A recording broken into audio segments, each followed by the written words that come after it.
Padre Dios, te damos gracias en esta hermosa hora que tú nos permites, mi Rey, poder transmitir, Señor, el mensaje de tu palabra. Que este mensaje, Señor, lleve poder sobre las vidas.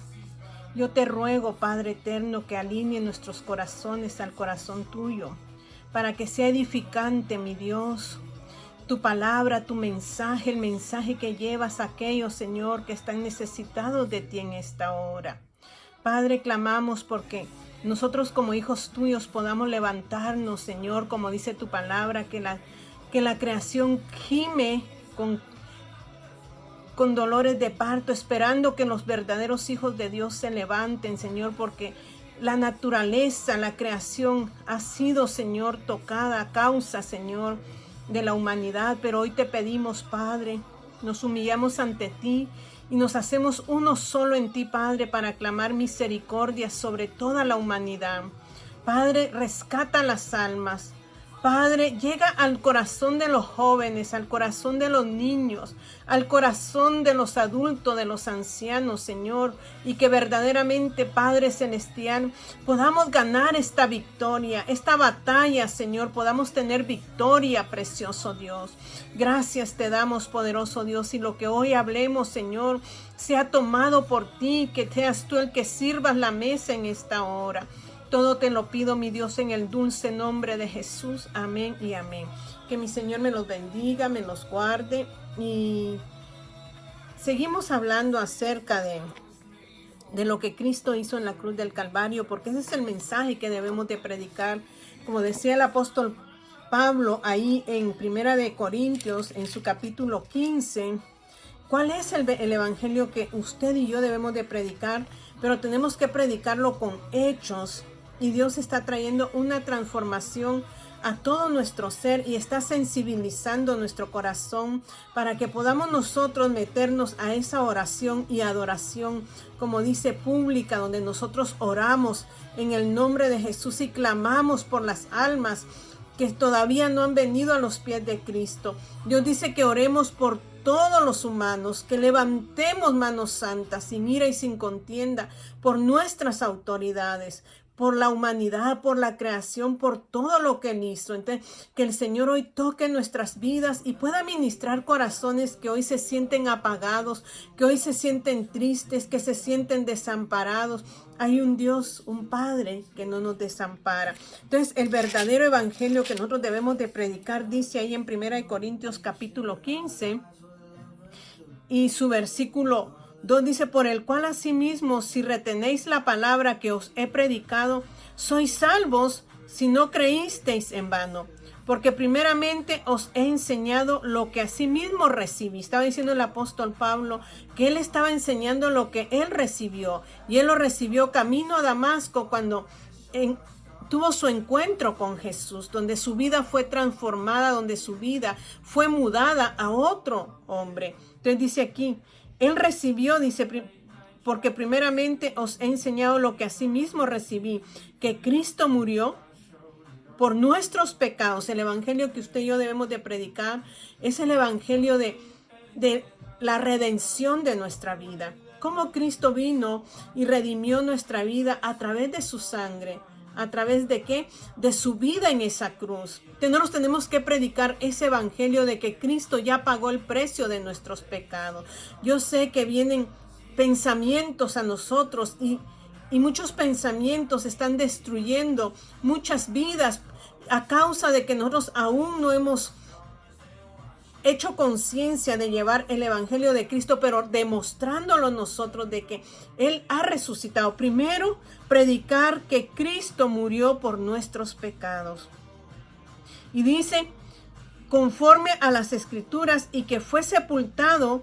O sea, segundo paso, debemos de predicar que Él fue sepultado, que Él fue a una tumba, pero que de ahí mismo, de esa tumba, dice que Él se levantó de los muertos. Tercer paso, que Cristo resucitó y que Él está sentado a la diestra del Padre, intercediendo por usted y por mí. Y Él quiere resucitar en nuestros corazones. Él quiere resucitar en nuestras vidas. Entonces son tres tres partes que nosotros tenemos que predicar, pero con nuestros hechos. Entonces, en Éxodo capítulo 12, que estábamos hablando acerca de la Pascua, ahí relata, o sea, está mostrando el presente que vino a ser nuestro Señor Jesucristo.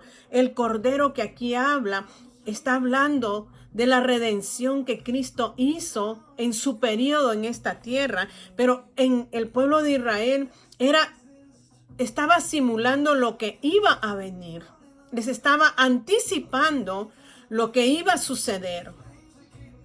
Eso es lo lindo de Dios, que nos anticipa cómo Él trae salvación a nuestras vidas. Y dice ahí en Éxodo capítulo 12 y su versículo 4, lo estuvimos estudiando en el pasado, dice: mas si la familia fuere tan pequeña que no baste para comer el cordero, entonces él y su vecino inmediato a su casa tomarán uno según el número de las personas, conforme al comer de cada hombre. Haréis la cuenta sobre el cordero. El animal será sin defecto, macho de 1 año. Lo tomaréis de las ovejas o de las cabras, y lo guardaréis hasta el día 14 de este mes, y lo inmolará toda la congregación del pueblo de Israel entre las 2 tardes. Inmolar es el sacrificio que tenía que pasar este cordero. El Señor dice, estarán 4 días. O sea, este cordero tenía que pasar 4 días en cada familia para que ellos se socializaran con el cordero, para que verdaderamente ellos pudieran sentir a ese cordero como de ellos mismos. Después lo iban ¿a qué? A sacrificar en toda la congregación. Eso es lo lindo del Señor, porque el Señor quería redimir al pueblo de Israel. En ese tiempo se usaban los corderos, pero en el tiempo de nosotros, Cristo mismo fue el cordero que fue a la cruz, que fue inmolado por usted y por mí. Y debemos nosotros de entender que ese precio que Él pagó por nosotros es para que usted y yo hoy confiemos en Él y podamos ser lavados y limpiados con esa sangre que Él derramó en esa cruz. Venga a limpiar el pecado de nosotros y pueda darnos vida, porque la sangre da vida. Y la sangre de Cristo mayormente, como dice la palabra, cuando habla de Abel, que la sangre de Abel habla, pero dice mayor que eso, la sangre de Cristo habla todavía hasta hoy acerca de nuestra redención. Eso lo dice Hebreos. La sangre de Cristo es la que nos limpia de nuestros pecados, pero tenemos que nosotros entender cuál fue el sacrificio de Dios. Que sea el Señor revelándonos ese proceso en el cual Él fue sacrificado. Y dice, y lo guardaréis hasta el día 14 de este mes, y lo inmolará toda la congregación del pueblo de Israel entre las 2 tardes. Y tomará de la sangre y lo pondrá en los 2 postes y en el dintel de las casas en los que han de comer. Aquella noche pasará, dice, aquella noche comerán la carne asada al fuego, y panes sin levadura con hierbas amargas lo comerán. Ninguna cosa comeréis de él cruda, ni cocida en agua, sino asada a fuego, su cabeza con sus pies y sus entrañas. A Cristo le pusieron la corona de espinas en su cabeza. A Cristo le clavaron sus pies al madero. Cristo pagó el precio que yo debía haber pagado por mis pecados, porque Él no cometió ningún pecado, mas sin embargo nosotros hemos pecado contra Dios. Usted y yo merecíamos el castigo, mas Jesucristo se dio en ese sacrificio vivo, en ese sacrificio doloroso. Él se entregó en la cruz para traer vida a usted y a mí. Nos habla de que la sangre de Cristo, dice, la sangre de Jesús fue la que expió el pecado.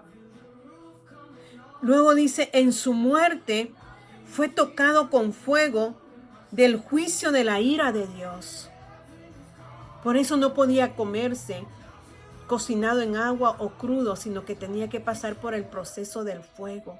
Jesucristo tuvo que pasar por el proceso del fuego, y ese fuego fue la ira de Dios Padre, que era para nosotros, tuvo que venir sobre el cuerpo de Jesús. Dice, en su muerte recibió la copa amarga del juicio de Dios. Por eso dice en Apocalipsis que son 7 sellos. Lo que el hombre ha hecho y ha lastimado la creación vendrá como juicio para la tierra primero, pero luego se tocarán las trompetas, que son 7 trompetas. Esa ya es parte de la ira de Dios. Ya viene de parte de Dios aquí en Éxodo. El corazón de Faraón estaba endurecido, pero al final Dios lo endureció,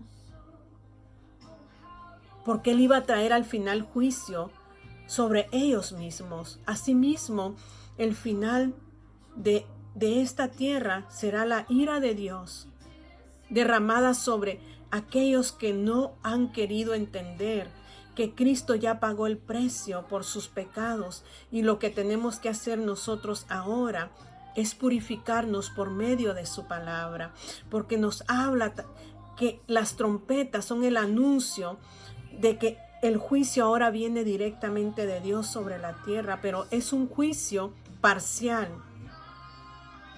porque el final será cuando se derramen las 7 copas. Y esa copa dice que la muerte de Jesús, la muerte de Cristo, recibió la copa amarga del juicio del Padre que era para con nosotros. Cuando nos dice, ahí mismo donde dice, ninguna cosa comeréis de él cruda ni cocida en agua, sino asada a fuego, su cabeza con sus pies y sus entrañas. Ninguna cosa dejaréis de él hasta la mañana. Y lo que quedare hasta la mañana lo quemaréis en el fuego. ¿Qué nos está diciendo esta palabra? Nos está hablando que la obra de Jesús debe recibirse en totalidad, sin dejar reserva. Cuando yo vengo y reconozco a mi Dios y lo recibo como mi Salvador, yo tengo que recibirlo en totalidad. En un tiempo cuando nosotros éramos niños y jóvenes, cuando nosotros crecimos en el Evangelio, íbamos a las iglesias, y me recuerdo que cuando terminaba la predicación, el pastor hacía el llamado, pero en ese tiempo los que eran diáconos iban con las personas que ellos creían que era primera vez que llegaban a la iglesia, y les insistían en que aceptaran, acepte a Cristo. Y por eso muchos, cuando eran invitados a la iglesia, no querían ir, por la razón de que se les exigía que aceptaran a Cristo. Y luego otros lo hacían solo para quitarse de encima a los hermanos. O sea, decía, lo voy a hacer para que ya no me moleste. La verdadera aceptación de Cristo es cuando hay convicción de nuestro ser con Él. Porque verdaderamente nosotros sentimos que necesitamos de Él. Cuando nosotros lo recibimos, es porque realmente hemos entendido que nosotros sin Él no somos nada, que necesitamos de la ayuda de Él en todo tiempo. El ser humano solo nunca logrará llegar a la victoria, y necesita recibir a Cristo. Y cuando lo recibe verdaderamente, cuando dice, siento en mi corazón esa convicción de que tengo la necesidad de que Dios llene cada parte de mi ser, que Él ocupe el espacio de mi vida. Cuando yo entiendo esto, entonces yo lo recibo en la totalidad, sin dejar ninguna reserva, que es lo que está diciendo aquí el libro de Éxodo, que tenemos que recibirlo en totalidad, porque esa totalidad dice es la que nos hace tener un nuevo amanecer y un interludio, dice, o un preludio de ¿qué? De una libertad que vendrá a nuestra vida. Nosotros, el Señor nos está hablando ahora de un verdadero arrepentimiento para que la ira de Él no caiga sobre nuestras vidas. Porque dice, ¿quién podrá permanecer firme cuando venga la ira de Dios? Dios es amor. Y muchos dicen, predique del amor de Dios. El amor de Dios es que Él dio su vida por usted y por mí, que pasó el tormento del sacrificio, donde fue inmolado, donde fue clavado, donde fue crucificado. Ese es el amor de Dios que nosotros predicamos. Pero la misma palabra dice, Él es amor, pero es fuego consumidor. Dice que de tal manera amó Dios al mundo, que dio a su Hijo. El amor del Padre para el mundo fue dar a su Hijo en rescate de toda la humanidad. Pero hace claridad cuando dice, amó Dios al mundo que dio a su Hijo unigénito, para que todo aquel, o sea, está diciendo para que todo aquel que en Él cree no se pierda, mas tenga vida eterna. El hombre necesita creer. El hombre necesita recibir a Jesucristo en totalidad y sin reserva. El hombre debe de entender que sin Dios no puede nada. Entonces se aplica la bienaventuranza que dice, bienaventurado el pobre en espíritu. Cuando nosotros reconocemos nuestra pobreza espiritual, que solo nosotros no podemos salir adelante y decidimos recibir el auxilio y la ayuda de Dios, entonces dice, vamos a tener ¿qué? Vida eterna. Usted necesita recibir a Cristo en su totalidad. Y en su totalidad quiere decir un cambio completo. Cuando yo lo recibo, le digo, Señor, sé partícipe de mi vida. Yo en mi humanidad fallo, Señor, pero tú en mí me vas a ayudar a llegar a la victoria. A que cuando tu Hijo regrese por su iglesia, yo pueda estar contada, porque voy a tener el sello de su sangre, el sello de su espíritu, que demuestra que yo ya no me parezco a mí, sino que ahora me parezco a Él. Dice, sé santos porque Él es santo. ¿Y quién nos santifica sino el Espíritu y su sangre preciosa, rociada por el Espíritu de Dios? Nos santifica y Cristo vendrá por Él mismo, a tomarse a Él mismo en cada uno de nosotros. Jesucristo murió por nuestros pecados. Lo sepultaron, pero resucitó. Él quiere que nosotros muramos a nuestros pecados, que esos pecados sean sepultados, para que nazca la nueva persona de Jesús en nosotros. ¿Y qué dice el Salmo 51? ¿Recuerdan el Salmo 51? Se llama el Salmo del arrepentimiento. Reconocer quién soy yo y declararlo ante Dios me limpia. Y dice, porque en Éxodo dice que tomaban la sangre del cordero con un hisopo y lo colocaban en los dinteles, en los postes de las puertas. Hoy nosotros, el Espíritu Santo toma ese hisopo y lo coloca en los dinteles de nuestro corazón, cuando existe un verdadero arrepentimiento. Y ese verdadero arrepentimiento nos lo muestra el rey David y dice, ten piedad de mí, oh Dios, conforme a tu misericordia, conforme a la multitud de tus piedades, borra mis rebeliones. Entra en una súplica el rey David, reconociendo sus pecados. Él dice, ten piedad de mí. Nosotros tenemos que entender que tenemos que suplicar y no ir arrogantes ante los pies del Señor. Este es el verdadero arrepentimiento. Ten piedad de mí, oh Dios, conforme a tu misericordia. O sea que había reconocido que teníamos un Dios de amor y misericordia, pero que también traerá su juicio para aquellos que no le reciban como su Señor. Y dice, conforme a la multitud de tus piedades, borra mis rebeliones. O sea que reconocía que habían rebeliones en él.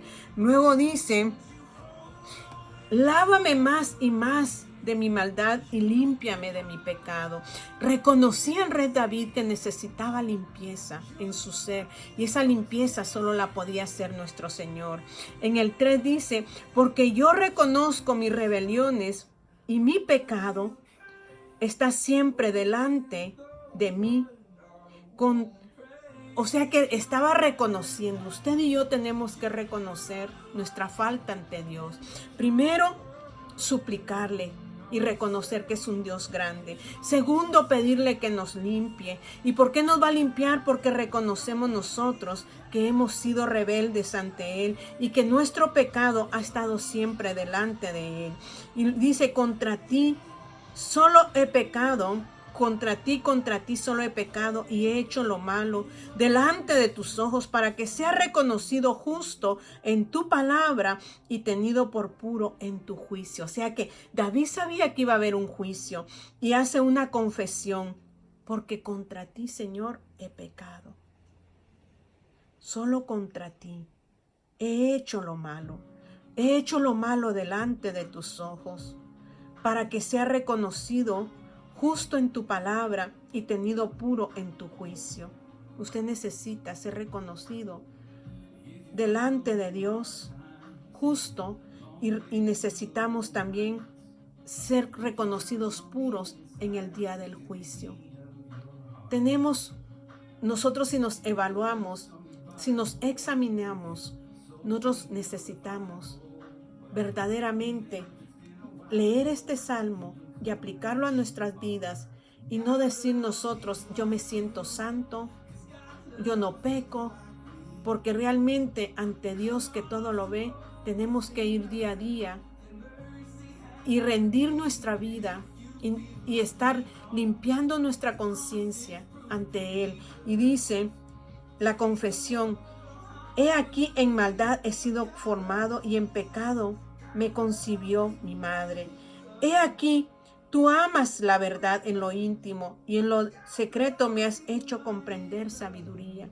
¿A dónde tiene que ir usted? A lo secreto y hacer este tipo de oración y confesión. Pero verdaderamente tiene que hacerlo con un corazón el cual usted se sienta convencido, que haya convencimiento de que usted y yo necesitamos de Dios. Y por eso dice su palabra que Él nos va a limpiar ¿con qué? Con hisopo. Dice el 7, purifícame con hisopo y seré limpio, lávame y seré más blanco que la nieve. Eso utilizaron los israelitas para poner en sus puertas, para que el espíritu de muerte, el juicio de Dios, no pasara en sus casas. Hoy usted y yo necesitamos pasar el hisopo en nuestros corazones y colocar la sangre de Cristo, para que la ira de Dios, el juicio de Dios, no venga sobre nuestra alma, sino que seamos purificados por Él. Hoy yo le animo a que estudie este salmo y le pida al Espíritu Santo que le dé la sabiduría para poder entrar usted a ese espacio que Dios quiere llevarlo, al espacio de ¿qué? De la salvación en Él. Cierre sus ojos. Querido Padre Dios, te damos gracias porque tu palabra es verdad. Tú eres un Dios de amor y debemos de predicar el amor. Padre, el amor de la misericordia por la cual tú enviaste a tu Hijo por nosotros, pero nos hablas también de un juicio, Señor, para aquellos que no quieran recibir a tu Hijo en su corazón. vendrá un juicio, Señor, sobre sus vidas. Tú haces hincapié en todo esto, Señor de los cielos. Padre, yo te pido que abras el entendimiento de muchos y que tu palabra sea esa luz que ilumine sus corazones, Señor, donde toda la oscuridad que ha estado, Señor, tomando, Padre, lugar en esas vidas, sea quitado por el poder tuyo. Que entre tu luz, Señor, y que ya no existan las tinieblas en esos corazones. Padre, todo te lo pido en esta hora, en el dulce nombre de Jesús. Amén y amén. Que mi Señor me los bendiga y que verdaderamente Él nos pueda hablar. Amén.